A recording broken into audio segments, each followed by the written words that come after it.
Exploração do trabalho infantil. SEASA e governo do estado são condenados a pagar indenização de R$ 450 mil. Além da multa, a central de abastecimento também vai ter que cumprir uma série de medidas. E ainda o caso do catarinense encontrado morto no México. O exame toxicológico feito no corpo do empresário pode ficar pronto ainda hoje. O irmão da vítima deve chegar ao Brasil na madrugada de domingo. Susto de dengue em Itajaí subiu para 6 o número de pessoas infectadas pela doença na cidade. No futebol, Copa São Paulo de Futebol Júnior, Figueirense e Criciúma vencem e se classificam para as oitavas de final da competição. Tem também um exemplo de superação. 1 ano e meio depois de ser covardemente agredido, o lutador Cauê Mena volta a treinar. O caso teve repercussão em todo o país. O Band Cidade desta sexta-feira já está no ar.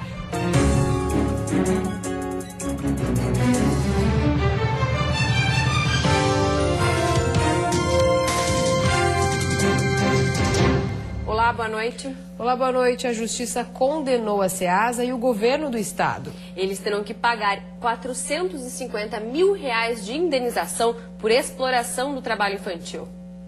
A denúncia da exploração do trabalho infantil chegou até o Ministério Público através do Conselho Tutelar de São José, cidade onde a SEASA está instalada. Os conselheiros constataram a mão de obra infantil durante 3 visitas ao local. Quadro absolutamente grave em relação à violação dos direitos fundamentais das crianças e adolescentes, como crianças que ficavam deitadas no pátio da SEASA, pernoitavam no pátio, com riscos de acidentes fatais e acidentes graves. Além da indenização de 200, não terão que pagar mais de R$ 250 mil em razão de uma decisão anterior que já previa a adoção de medidas para coibir o trabalho infantil no local. A SEASA terá também que cumprir em até 30 dias uma série de medidas como impedir a entrada de crianças e adolescentes nos veículos dos transportadores, editar um regulamento interno dispondo que a exploração do trabalho infantil implicará na perda da licença para produtores ou comerciantes e também promover vistorias diárias, coibindo o trabalho de crianças e adolescentes com idade entre 0 e 18 anos no horário noturno e de 0 e 16 durante o dia. O caso da SEASA não é isolado no estado. Dados da Pesquisa Nacional de Amostra por Domicílio apontam Santa Catarina em 4º lugar no país em índices de exploração do trabalho infantil. É por isso que o procurador alerta para a necessidade de políticas públicas na área. O trabalho prejudica a formação dessas crianças e desses adolescentes e superar aquele dilema que ou a criança vai estar submetida ao trabalho degradante ou ela vai estar nas drogas. Temos que construir, evidentemente, um terceiro caminho, porque isso é um falso dilema, um terceiro caminho, que é um modelo constitucional que assegure o direito à saúde, o direito à educação, aos direitos fundamentais. Por telefone, o presidente da SEASA, Geraldo Pauli, disse que vai recorrer, pois considera injusta a condenação. Disse ainda que durante o período das férias escolares, muitos dos 200 agricultores acabam levando os filhos para a SEASA por não ter onde deixá-los, o que pode ter ocasionado tal decisão. Ele afirmou que no local não é proibido o trabalho de menores. E ainda não há previsão para a chegada do corpo do empresário catarinense que morreu no México. O exame toxicológico pode ficar pronto ainda hoje. Diante de tanto suspense, o mistério sobre a morte do empresário catarinense que viajou com o irmão para o México se revela aos poucos. Para a polícia mexicana, a queda de uma altura de 10 metros que provocou a morte do brasileiro foi acidental. A versão dada por Ekaterina Vasileva, a russa citada por Delberto Jorge da Silva Júnior no pedido de ajuda, foi de que ela e os irmãos de Jaraguá do Sul consumiram drogas. A informação é a mesma que circulou em um áudio enviado por um conhecido que esteve na casa da família nesta semana. Foi já confirmado, tá? O Fernando já confirmou. Não teve nada a ver esse negócio de polícia, sequestro, nada. Foi só loucura de droga. A família não se manifestou. No depoimento que prestou à polícia, Fernando Luiz da Silva, irmão de Delberto, confirmou que ambos consumiram drogas e bebida alcoólica em companhia da russa. A expectativa hoje era para a divulgação do resultado do exame toxicológico do corpo de Delberto, mas até esta tarde nada havia sido divulgado oficialmente. Vale lembrar que existe uma diferença no fuso horário entre os países. Aqui no Brasil, estamos 3 horas adiantados em relação ao México e, por isso, o resultado pode sair ainda hoje. A família mantém a versão de que Fernando deve retornar no fim de semana. Segundo o porta-voz, Fernando deve estar em Jaraguá do Sul entre a noite de sábado e a madrugada de domingo. Já o corpo de Delberto não vai ser trazido no mesmo voo. Retificando uma informação sobre uma reportagem que veiculamos agora há pouco sobre a SEASA, uma condenação para a SEASA e o governo do estado, o presidente da SEASA informou que no local é proibida qualquer forma de trabalho infantil. E a Polícia Federal apreendeu 33 quilos de cocaína na rodoviária de Balneário Camboriú. A droga estava escondida no teto de um ônibus que vinha do Paraguai. Os 2 motoristas do ônibus foram presos e vão ser indiciados por tráfico internacional de drogas. Eles já foram encaminhados ao presídio da Caianduba, em Itajaí. A apreensão dos 33 quilos de cocaína aconteceu no terminal rodoviário de Balneário Camboriú, durante uma operação de rotina com um cão farejador. A droga estava escondida no teto do coletivo. Foi encontrada uma parte da cocaína lá dentro e depois, para facilitar, ele foi trazido aqui até a delegacia, nós solicitamos apoio de mecânicos, eles abriram o ônibus e o resto do entorpecente foi encontrado aqui então. O ônibus vinha do Paraguai e tinha como destino a capital de Santa Catarina. No ano passado, o cão farejador Rick já havia detectado drogas em um coletivo da mesma empresa, que também fazia a linha Assunção-Florianópolis. Na época, foram apreendidos 180 quilos de cocaína e crack. Eles sempre encontram novas maneiras, mas essa tem se repetido com uma certa frequência. Linhas que vêm do Paraguai, principalmente do Paraguai, com destino a Florianópolis e até é muito provável que lá mesmo essa droga fosse retirada do ônibus. Mas, de fato, essa tem se mostrado uma rota frequente na nossa região. E depois do intervalo, o surto de dengue em Itajaí subiu para 6 o número de pacientes infectados pela doença na cidade. E ainda, moradores de Florianópolis voltam a protestar contra o aumento no preço das passagens de ônibus.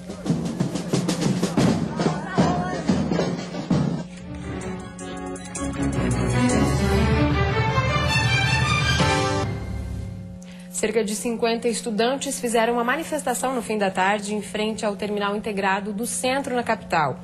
O ato, que já havia acontecido na terça-feira, é contra o último reajuste nas tarifas do transporte coletivo que entrou em vigor no domingo. Mas, além de estudantes e integrantes do movimento Passe Livre, outros usuários aproveitaram para protestar, pedindo mais linhas de ônibus e mais qualidade no transporte. Impasse em Tubarão. Até o dia 8 de fevereiro, o SAMU, que está em funcionamento junto ao Corpo de Bombeiros da cidade, deve ser realocado. Mas até agora não há outro local definido. A unidade básica do SAMU está abrigada hoje na sede do Corpo de Bombeiros de Tubarão. O contrato assinado em 2012 previa que, com a utilização da estrutura dos militares, o município pagaria cerca de R$ 3.700 por mês. Mas até hoje o contrato não foi cumprido pela prefeitura e a dívida com os bombeiros ultrapassa os R$ 130 mil. Desde o seu início, em 2012, a prefeitura nunca repassou um centavo para a conta do Funrebom, hoje convênio que existe aqui em Tubarão. Então, desde o seu início, já há mais quase 3 anos, esse convênio nunca foi cumprido nessa parte pela prefeitura. O secretário de governo de Tubarão informou que nos próximos dias a viatura básica do SAMU deverá ser realocada para um espaço que já abriga a UTI móvel do SAMU e que existe um acordo verbal para que a dívida com os bombeiros seja paga assim que tiver início a construção de uma nova sede para o Corpo de Bombeiros em Tubarão. A Prefeitura de Tubarão admite, reconhece que existe o débito, que já veio de governos anteriores também, mas existia um acordo de quitar esse valor quando fosse iniciada a obra da nova sede do Corpo de Bombeiros. Isso foi acertado entre a Prefeitura e o Corpo de Bombeiros. Seria uma maneira de amenizar a dificuldade financeira que o município tem de colocar em dia esse recurso que já vinha atrasado há muito tempo. Mas, de acordo com o comandante do Corpo de Bombeiros, não existe nenhum acordo firmado com a Prefeitura sobre o ressarcimento dos débitos e não há sequer um projeto para a construção de uma nova sede dos bombeiros. O comandante esclarece ainda que já pediu a rescisão de contrato no ano passado e que, a partir daí, nunca mais foi procurado pela Prefeitura. Não houve nenhum contato por parte de nenhum funcionário da Prefeitura, né, nem tampouco do SAMU, para que a gente pudesse sentar e tentar compor alguma negociação. A Prefeitura tem até o dia 8 de fevereiro para encontrar um local para abrigar a viatura básica do SAMU. E o fim de semana vai ter sol pela manhã e chuva entre a tarde e a noite em todas as regiões. E a temperatura continua elevada. A mínima fica em 15 graus na Serra e a máxima em 34 no sul, Vale do Itajaí e também no litoral norte do estado. No Planalto Norte, mínima de 19 e máxima de 30 graus. No oeste e Grande Florianópolis, máximas entre os 31 e os 32 graus.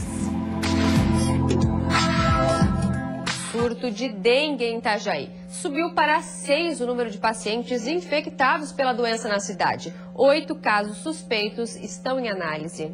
Dos 6 casos de dengue confirmados em Itajaí, 5 são autóctones, ou seja, quando a doença é contraída dentro do próprio município.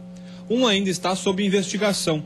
O surto preocupa as autoridades, ainda mais nesta época do ano, com forte calor e chuva no final do dia. Condições ideais para a proliferação do Aedes aegypti. Nós estamos trabalhando hoje com uma situação colocada, né? O município tem alguns bairros infestados por mosquito e nesses bairros a gente tem feito um trabalho forte, né? Estamos há mais de ano trabalhando nessa questão da dengue e tentamos com tudo que a gente podia evitar que isso acontecesse, né? Mas por motivos que a gente não sabe bem explicar, a coisa evoluiu. Além do trabalho de prevenção, os agentes do programa de combate à dengue têm realizado outras ações em Itajaí. Uma delas é o controle de caso, que consiste na pulverização de um produto químico na região onde vivem os pacientes infectados pela doença. Dos 6 moradores diagnosticados com dengue, 5 são do bairro São Vicente e 1 do bairro Cidade Nova. Para intensificar a prevenção, a Prefeitura já trabalha com a ideia de abrir um edital para contratar novos agentes, que farão visitas de casa em casa. Atualmente, 25 pessoas atuam no programa. A diretora da Vigilância Epidemiológica de Itajaí também alerta para que a população fique atenta aos sintomas da dengue, que são muito parecidos com os de uma gripe. É importante que a gente consiga fazer a diferenciação disso, mesmo sendo um pouco difícil por serem 2 doenças virais e de sintomas bastante parecidos, né? Mas assim, ter em mente que se está apresentando esses sintomas tem que procurar uma unidade de saúde, independente do diagnóstico que vai ter depois, se é de gripe ou se é de dengue, qualquer um desses agravos é importante que procure uma unidade de saúde. E a seguir tem futebol, os gols que classificaram Figueirense e Criciúma para a próxima fase da Copinha. E um exemplo de superação, a volta de Cauê Mena, o jovem lutador que se envolveu numa briga, ficou em coma por vários meses e agora voltou a treinar.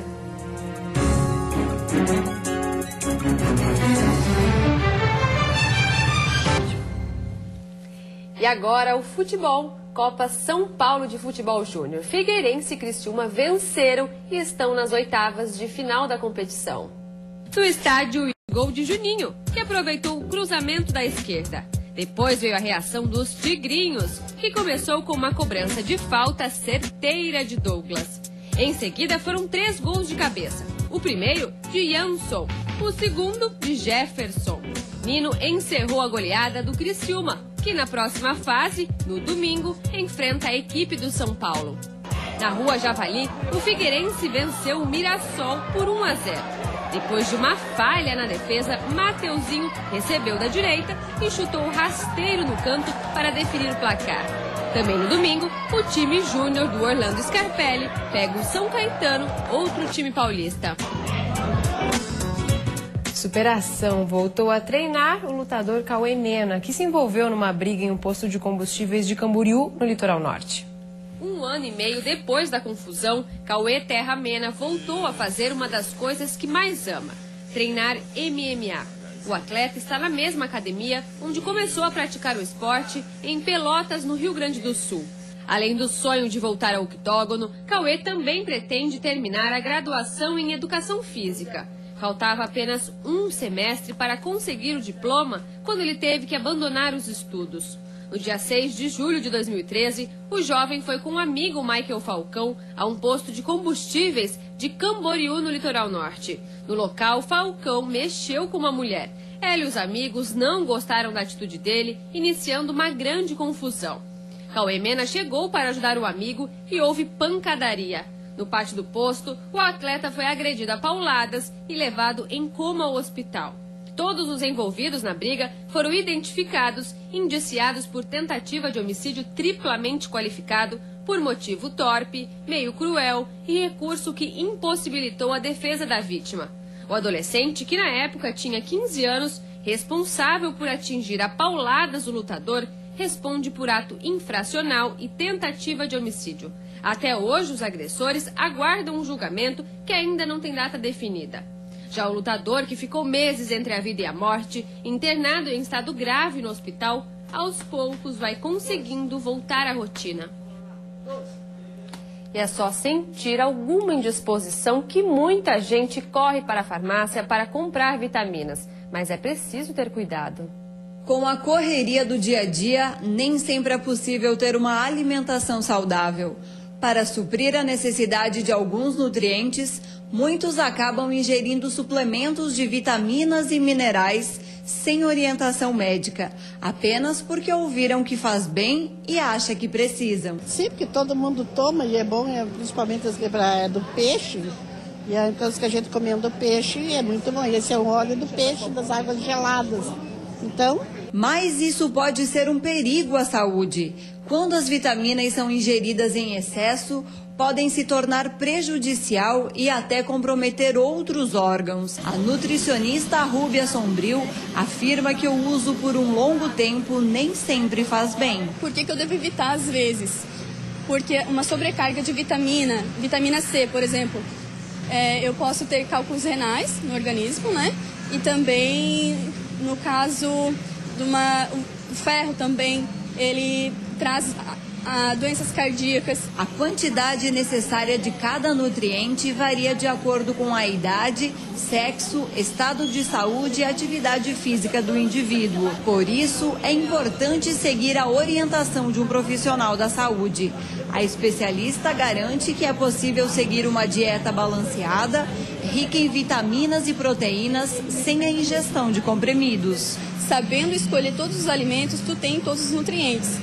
Né? Mesmo que a pessoa não goste de uma fruta, não goste, eu não consumo carne vermelha, eu consigo, às vezes, do mesmo mineral, a mesma vitamina, né, em quantidades maiores, menores, só trocando os itens que ele coloca no cardápio diariamente, né? Em Lages, na Serra Catarinense, a Vigilância Sanitária fiscaliza os locais onde a venda de produtos naturais é liberada. A Vigilância Sanitária fiscaliza os estabelecimentos regulares.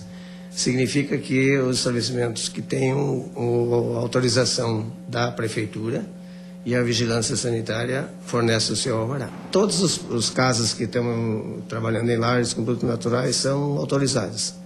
Elas têm alvará de funcionamento da Prefeitura e alvará sanitário regular. Isso é difícil de que você encontre em lares algum tipo de estabelecimento que não tenha autorização da Prefeitura e da Vigilância Sanitária.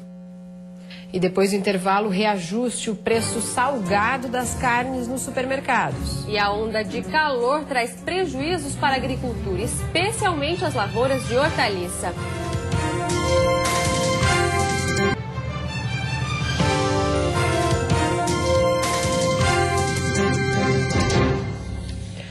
Gosto salgado. Em Joinville, o preço da carne subiu 3 vezes mais que o índice da inflação. No sul do Brasil, o churrasco no fim de semana é tradição. Mas em plena sexta-feira, o movimento em açougues não era dos mais agitados. É que a carne está mais salgada e não é por causa do tempero. Está um pouco mais caro, né? Não está dando para fazer meio que direto, né? Bem cara mesmo. Pode ver que o lugar que menos tem gente é na carne, né?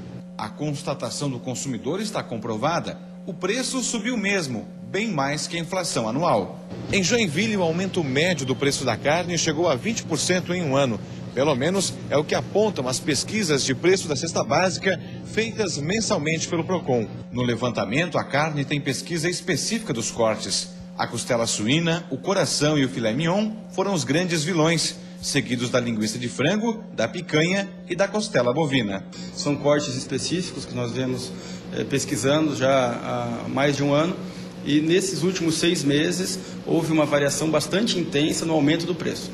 Constantemente, desde maio, junho, os preços vêm aumentando em percentuais diferentes, mas vêm aumentando desde então. Para não abrir mão do sagrado churrasco do fim de semana, o jeito é buscar alternativas para incrementar a mesa. A gente parte para outra alternativa, né? O frango, o peixe. O peixe está num preço bom. Faço um empadão de legumes, que é muito gostoso. E assim a gente vai levando. Franguinho na grelha, frango assado no forno com recheio. O forte calor está prejudicando a agricultura em Santa Catarina. Um dos setores mais afetados é o de hortaliças. Alface, agrião e outras hortaliças prejudicadas pelo forte calor dos últimos dias. O grande problema é que o sol em excesso, aliado à umidade retida nas hortaliças, provoca a queima das folhas e, com isso, a planta perde em tamanho e também em qualidade. Na propriedade da família de Maicon, o cultivo é coberto, mas foi preciso instalar mantas térmicas nas estufas para diminuir a radiação do sol. Mesmo assim, há perdas. Hoje está se perdendo aproximadamente 10% da produção. Quando produzíamos em cultivo aberto, ou mesmo cultivo protegido, mas apenas no solo, cultivo em solo, nós perdíamos em torno de 50%, 30%. Então hoje diminuímos drasticamente esse problema. Com a produtividade em baixa, os supermercados de Joaçaba estão mantendo o preço.